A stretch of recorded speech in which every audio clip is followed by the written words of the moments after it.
Hi మచ్చా, అందరూ ఎలా ఉన్నారు? బాగున్నారా? ఈరోజు మనం ఈ వీడియోలో పోస్ట్ పే అనే యాప్లో క్రెడిట్ కార్డ్ ఎలా అప్లై చేయాలనే విషయం గురించి ఈ వీడియోలో మనం క్లియర్గా అయితే మనం మాట్లాడుకుందాం.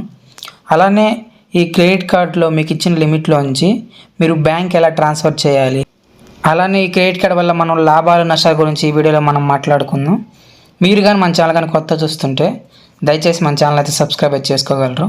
అలానే పక్కన ఉన్న బెల్ ఐకాన్ అయితే క్లిక్ చేయగలరు. సపోజ్ మీరు ఈ క్రెడిట్ కార్డ్కి ఎలిజిబుల్ కాకపోతే మీరు ఏం చేయాలి, ఏం చేస్తే మీకు ఈ క్రెడిట్ కార్డ్ వస్తుంది అనే విషయం గురించి కూడా ఈ వీడియోలో మనం క్లియర్గా అయితే మనం మాట్లాడుకుందాం. ఫస్ట్ మీరు డిస్క్రిప్షన్లో లింక్ అయితే ఉంటుంది పోస్ట్ పే యాప్, దాని మీద అయితే క్లిక్ చేయండి. మీరు దాని మీద క్లిక్ చేసి ప్లే స్టోర్లోకి అయితే వెళ్తారు. మీరు పోస్ట్ పే యాప్ అయితే డౌన్లోడ్ అయితే చేసుకోండి. మీరు డౌన్లోడ్ చేసుకున్న తర్వాత మీకు అక్కడ గెట్ స్టార్టెడ్ అని వస్తుంది. ఓపెన్ చేసిన తర్వాత దాని మీద క్లిక్ చేయాల్సి ఉంటుంది. దాని మీద క్లిక్ చేసిన తర్వాత మిమ్మల్ని కొన్ని పర్మిషన్స్ అయితే అడుగుతుంది. ఎలా అయితే ఇచ్చేయండి.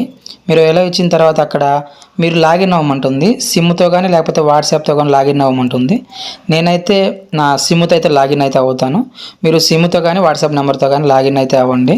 మీరు కొంచెం టైం వెయిట్ చేయాల్సి ఉంటుంది. కొంత టైం అయితే వెయిట్ చేయండి. వెయిట్ చేసిన తర్వాత మిమ్మల్ని అయితే అక్కడ మీ పాన్ కార్డ్ నెంబర్ అయితే అడుగుతుంది. పర్మనెంట్ నెంబర్ అనమాట. మీ పాన్ కార్డ్ ఉంటే దాని మీద నెంబర్ అయితే ఉంటుంది. ఆ నెంబర్ అయితే ఇక్కడైతే ఎంటర్ చేయాల్సి ఉంటుంది. క్లియర్గా అయితే మీరు ఎంటర్ చేయండి. కరెక్ట్గా అయితే మీరు ఎంటర్ చేసిన తర్వాత మీరు కంటిన్యూ మీద క్లిక్ చేస్తే మీరు ముందు స్క్రీన్కి అయితే వెళ్తారు. తర్వాత మీ ఆధార్ కార్డ్ నెంబర్ అయితే ఎంటర్ చేయాల్సి ఉంటుంది. మీ ఆధార్ కార్డ్ నెంబర్కి ఒక ఓటీపీ అయితే వస్తుంది. కాబట్టి ఫస్ట్ మీ ఆధార్ కార్డ్ అయితే తీసుకోండి. మీ ఆధార్ కార్డ్ తీసుకొని రెడీగా అయితే ఉండండి. మీ ఆధార్ కార్డ్ నెంబర్ అయితే అక్కడైతే ఎంటర్ చేయాల్సి ఉంటుంది. ఆధార్ కార్డ్ నెంబర్ ఎంటర్ చేసిన తర్వాత మీ ఆధార్ కార్డ్ రిజిస్టర్ నెంబర్ ఒకటి ఉంటుంది కదా, దానికైతే ఒక ఓటీపీ అయితే వస్తుంది. ఆ ఓటీపీ అయితే మీరు ఎంటర్ చేస్తే మీ కేవైసీ అయితే కంప్లీట్ అయితే అవుతుంది.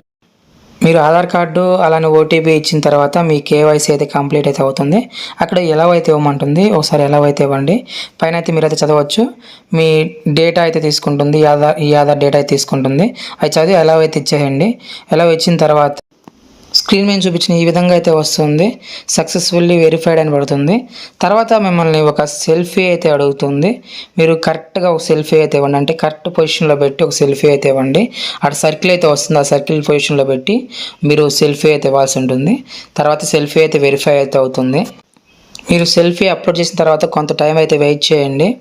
అక్కడ సపోజ్ మీరు ఎలిజిబుల్ కాకపోతే మాత్రం చూడొచ్చు. మీరు ఈ విధంగా మీకు ఎర్రర్ అయితే పడుతుంది. చూడొచ్చు మీరు ఇక్కడ స్క్రీన్ మీద పడింది కదా, ఈ విధంగా మీకు ఎర్రర్ అయితే పడుతుంది. You are not assigned a credit limit since you don't meet our eligibility క్రైటీరియాని ఈ విధంగా మీకు అయితే పడుతుంది. అంటే మీరు ఎలిజిబుల్ అయితే కాదు. ఇప్పుడు మీరు ఎలిజిబుల్ కాకపోతే కొన్ని వేస్ అయితే ఉన్నాయి. 2 వేస్లో మీరు ఈ క్రెడిట్ లిమిట్ అయితే పొందొచ్చు. అంటే మీరు క్రెడిట్ కార్డ్ అయితే అప్లై చేయొచ్చు. ఆ 2 వేస్లో మనం ఫస్ట్ వే చూసుకున్నామంటే మీరైతే 3 ఫ్రెండ్స్ని అయితే రెఫర్ చేయాల్సి ఉంటుంది.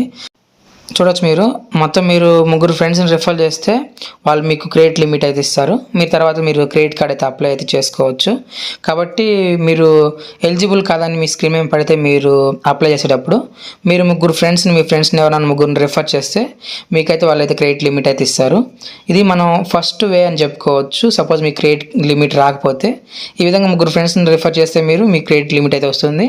తర్వాత మీరు క్రెడిట్ కార్డ్ అయితే అప్లై చేయొచ్చు. మన సెకండ్ ఆప్షన్ మనం చూసుకున్నామంటే మీకు సెకండ్ ఆప్షన్లో ఏంటంటే మనకి క్రెడిట్ కార్డ్ బిల్ ఒక 2,500 రూపాయల పైన పే చేస్తే మీకు వీళ్ళైతే క్రెడిట్ లిమిట్ అయితే ఇస్తారు. సపోజ్ అంతకుముందు మీ దగ్గర క్రెడిట్ కార్డ్ ఉంటే ఆ బిల్ అయితే మీరు పే చేస్తే, ఈ యాప్ ద్వారా మీరు పే చేస్తే మీకు వీళ్ళు క్రెడిట్ లిమిట్ అయితే ఇస్తారు. తర్వాత క్రెడిట్ కార్డ్ అయితే అప్లై చేసుకోవచ్చు.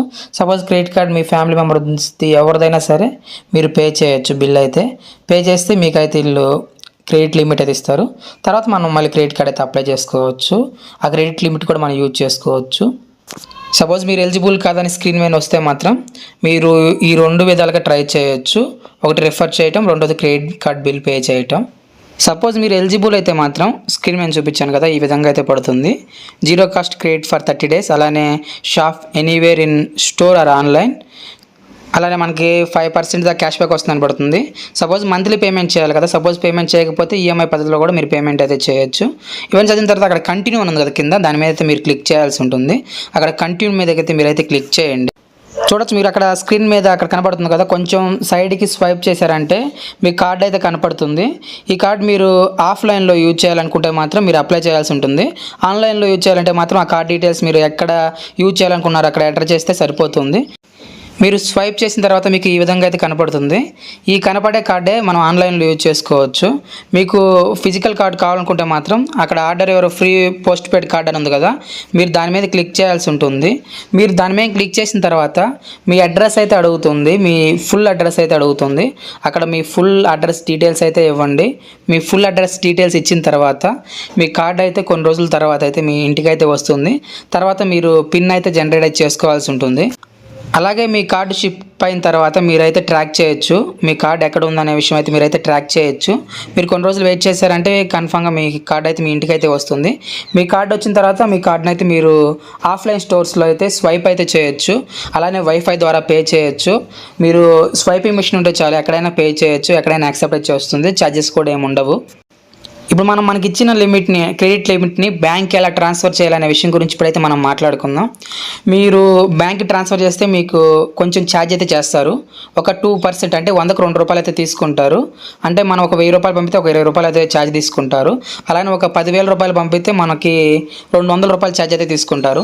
మీరు మీ లిమిట్ని బ్యాంక్కి ట్రాన్స్ఫర్ చేయాలంటే ఇక్కడ కింద చూడొచ్చు, నేను రౌండ్ చేశాను కదా, ఈ ఆప్షన్ మీద మీరు క్లిక్ చేయాల్సి ఉంటుంది.